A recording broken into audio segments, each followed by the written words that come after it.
Assalamualaikum warahmatullahi wabarakatuh. Waalaikumsalam warahmatullahi wabarakatuh. Setiap pertemuan adalah anugerah dan setiap ilmu adalah cahaya. Pada kesempatan kali ini, mari kita isi hati kita dengan pencerahan dari Umi Hajah Irena Handono hanya di Syiar GMI. Apa kabar Umi Irena Handono? Alhamdulillah baik. Alhamdulillah. Kalau Ibu gimana, baik? Alhamdulillah baik Umi. Alhamdulillah. Yeah. Umi, kemarin kita membahas tentang Bahira, lalu dilanjutkan dengan sifat karakter kekristenan yang dimiliki Bahira. Saya punya pertanyaan Umi, Kristen apa yang paling dekat dengan konsep tauhid Islam? Ini pertanyaan bagus dan pertanyaan penting. Yeah. Coba kita ungkap hal-hal yang penting juga untuk menjawab itu. Kita lihat tentang Kristen Arab. Ya. Ada yang namanya Kristen Arab asketik. Artinya apa? Non konsili. Jadi dia nggak ikut-ikutan. Dia nggak ikut, nggak serta, nggak tercantum gitu ya, dalam daftar. Ya dia tidak pro pada konsili. Berarti dia tidak pro pada Vatikan. Berarti dia tidak bisa disebut sebagai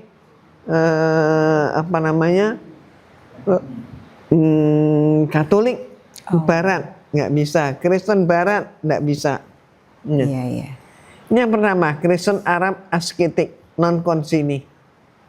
Ini ada nggak? Ada. Wilayahnya di mana? Ini Arabia Utara, Najran, perbatasan Syam. Statusnya ini sekali lagi tidak terikat pada Nizea, pada konsili. Dan konsili yang paling nanti menjadi sorotan utama adalah Nizea.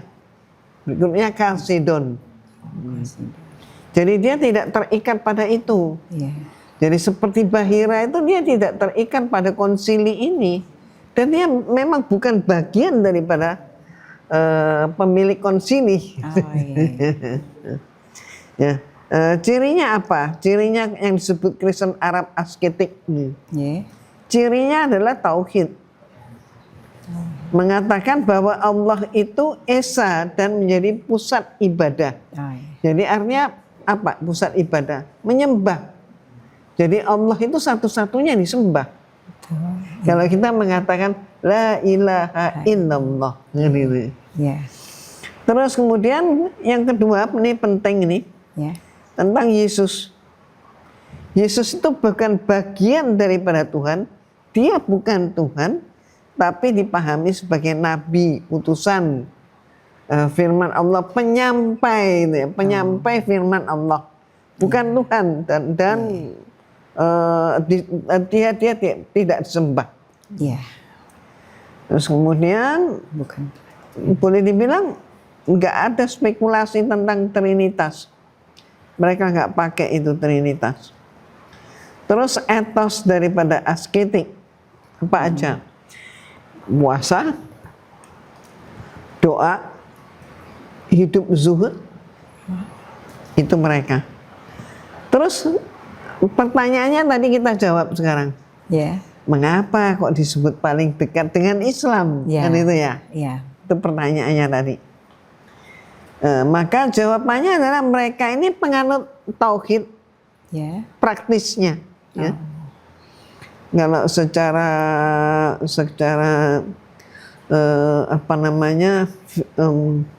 pemikiran ya kita sulit melihatnya, tapi prakteknya kayak apa? Nah itu ya, itu yang kita lihat. Praktiknya. Jadi bukan metafisika filsafat, itu maksud Umi. Mudah menerima konsep nabi terakhir dari Arab, itu mereka terima. Mengakui ya. Mereka akui, mereka terima, dan mereka pada masa sebelum Rasulullah menjadi rasul, mereka ini menunggu datangnya Nabi akhir zaman. Gitu. Ketika Al-Quran mengkritik tentang 3 dalam 1, 1 dalam 3, mereka tidak menimpa model Kristen ini secara tidak menerima, tidak mengadopsi pemikiran Kristen ini secara langsung. Gitu. Jadi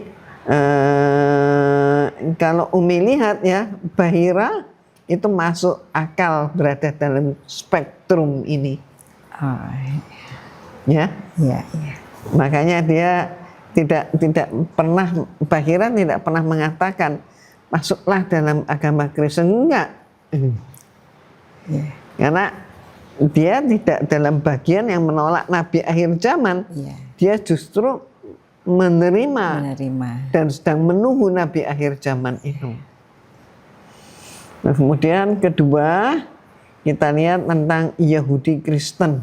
Ada loh itu. Ada ya? Yahudi tapi Yahudi Kristen. Ini Ebionit dan sisa-sisanya. Ini juga sangat dekat ya dengan dengan Islam. Wilayahnya di mana? Di Palestina dan Syam. Oh, Palestina dan Syam. Ini sisa terkecil. Sekarang udah nggak ada ya, sisa terkecil itu pada abad 6. Nah, cirinya tauhid. Allah itu mutlak Isa. Mutlak Isa ya. Nah, jadi seperti dengan pemikiran model Ibrani. Yesus itu manusia biasa, bukan makhluk ilahi. Manusia seperti kita ya, Umi ya? Iya, jadi dia adalah utusan. Dia adalah penyampai. Taurat, kuat pemahaman mereka tentang Tauratnya dan menolak Trinitas. Ini Yahudi Kristen. Iya, Yahudi Kristen. Nah, kedekatannya dengan Islam mana? Ya, kedekatannya tauhid. Hampir identik ya. Identik dengan Islam. Bedanya pada pengakuan kenabian Muhammad SAW secara historis, mereka tidak bertahan lama sebagai komunitas besar.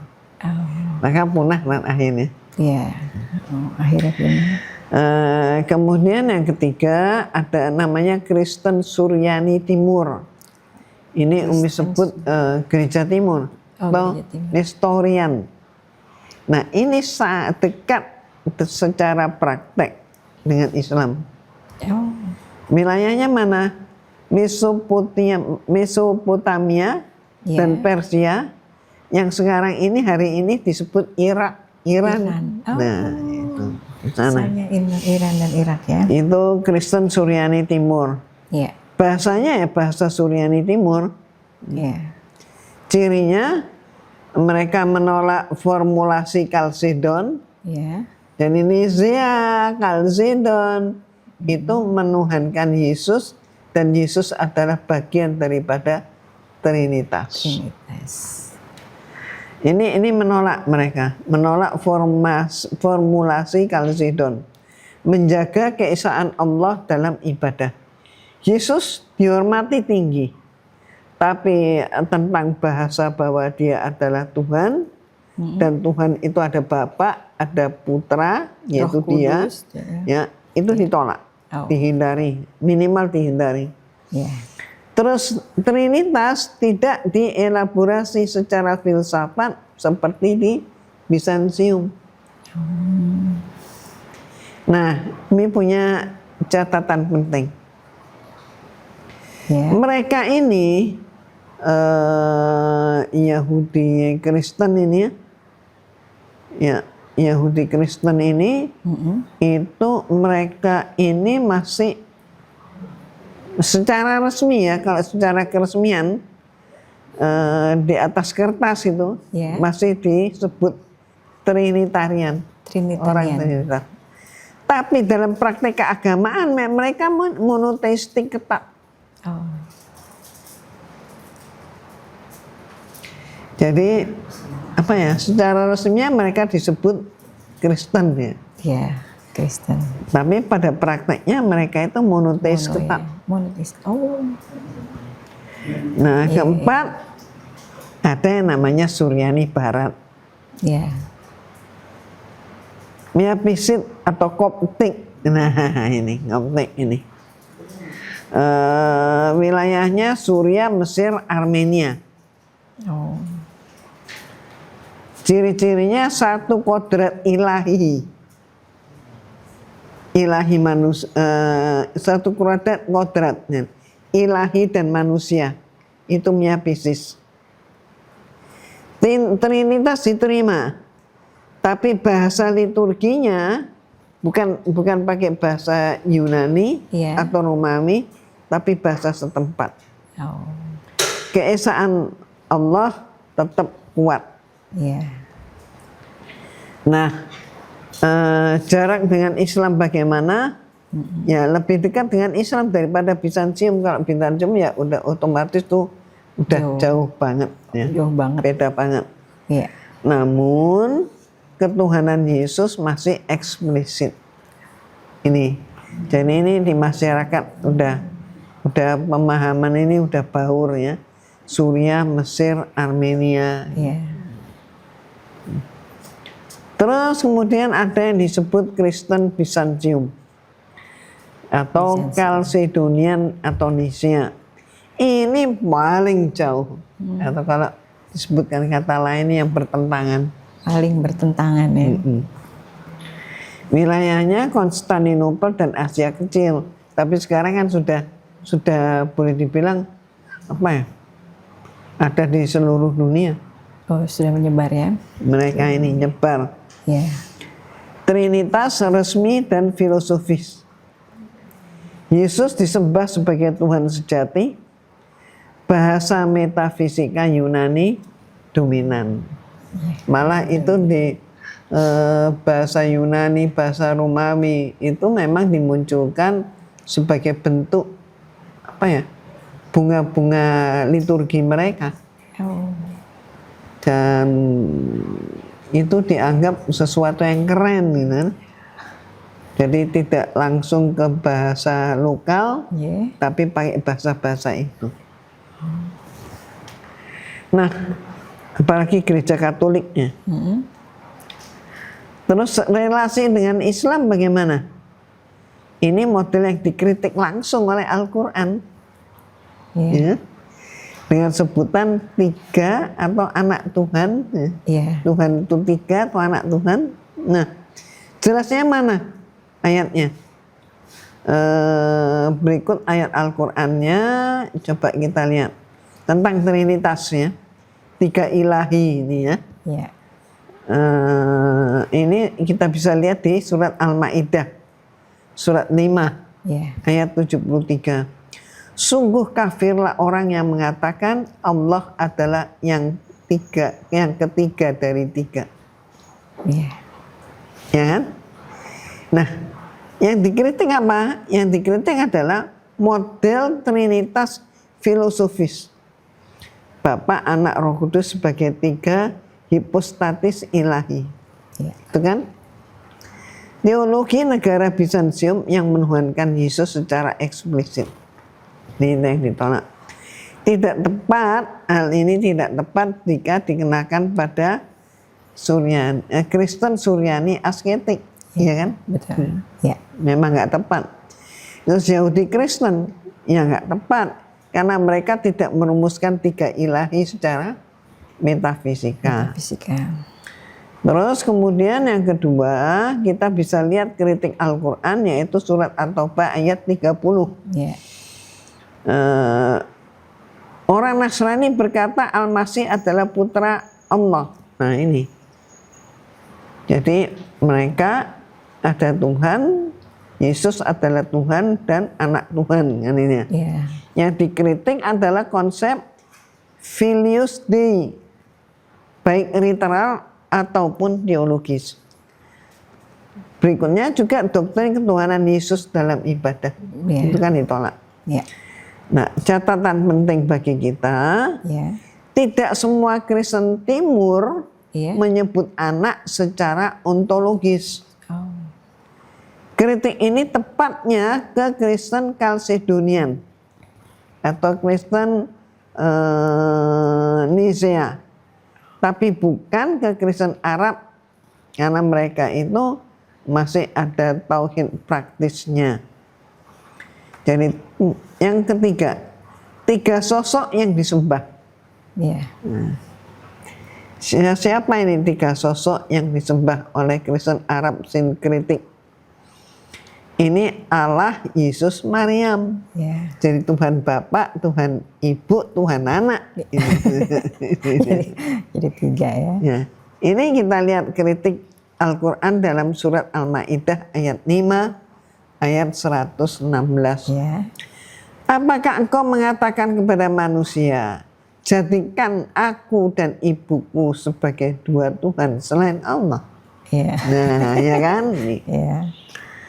Yang dikritik adalah bukan Trinitas resmi Nisea, Kristen Arab lokal yang meninggikan Maria secara devosional ekstrim dan bercampur praktek rakyat, folk religion. Ini ayat yang sering disalahpahami. Al-Quran tidak menuduh gereja resmi menyebut Maryam sebagai Trinitas, tapi mengkritik praktek keagamaan konkret yang terjadi di Arabia. Ada lagi. Al-Quran juga menyebutkan tentang surat Al-Ikhlas. Surat 112 ayat 1 sampai 4. Ini ayat ini yang pertama kali Umi kenal. Nah, dia tidak beranak dan tidak diperanakkan. Berarti dia tidak punya leluhur dan tidak punya keturunan. Tunggal ya. Dan tidak ada yang menyamai dia. Tidak mirip dengan apapun. Yeah. Tapi semua menyembah kepada dia. Ini menyamakan, ada aliran yang menyamakan makhluk dengan Allah. Termasuk semua aliran yang menuhankan Isa terkena kritik ini. Ya kan? Yeah. Jadi yang dikritik adalah semua bentuk ketuhanan turunan, termasuk Yesus sebagai Tuhan, termasuk konsep keilahian berbagi esensi. Ya. Itu yang ditolak. Catatannya, ayat ini fondasi tauhid. Ya? Jadi bukan polemik sektarian.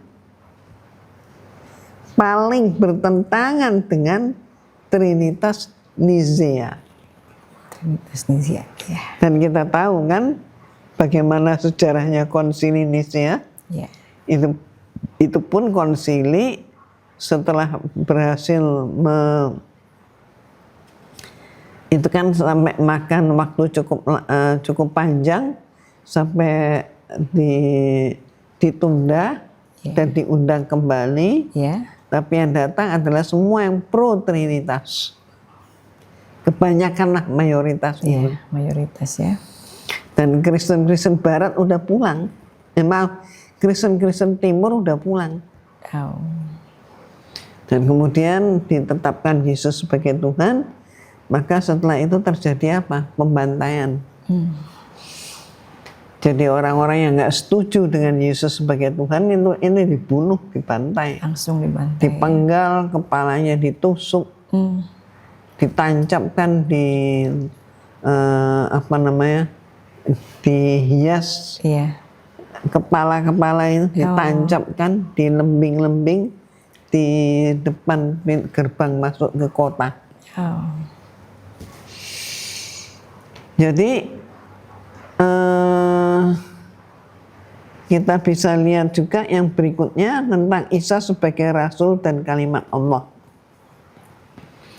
Isa sebagai Rasul dan kalimat Allah.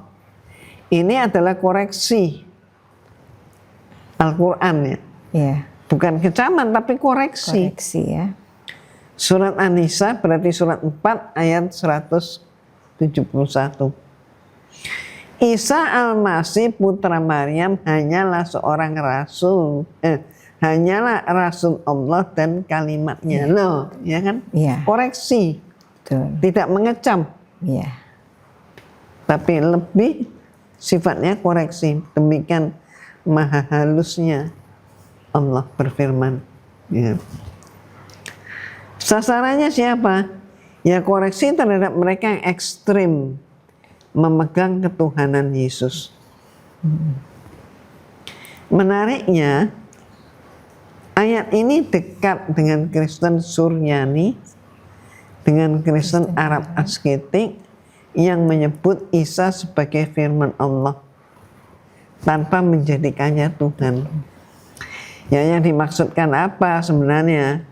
Nah, firman Allah itu apakah suatu makhluk? Ya firman dengan ucapan. Ya, dengan ucapan Tuhan, firman Tuhan. Jadi penyampai. Hanya penyampai ya. Jadi siapa yang tidak dikritik secara langsung, yang tidak dikritik langsung adalah Kristen Arab asketik, tauhid praktis. Mereka tinggal di wilayah Arabia Utara, Najran dan perbatasan Syam.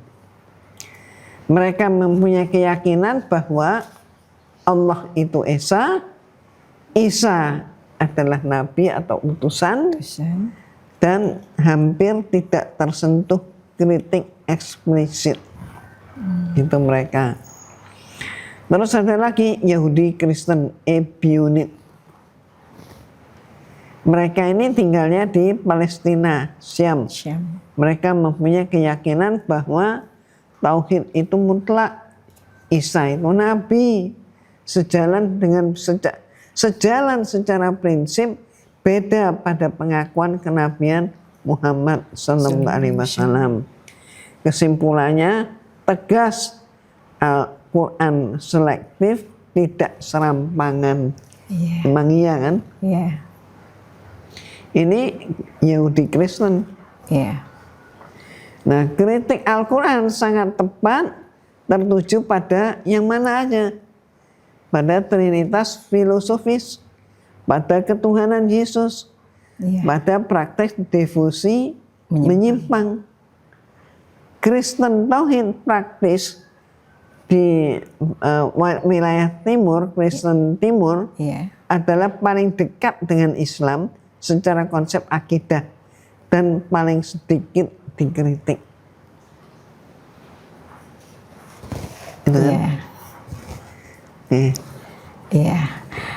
Alhamdulillah Umi,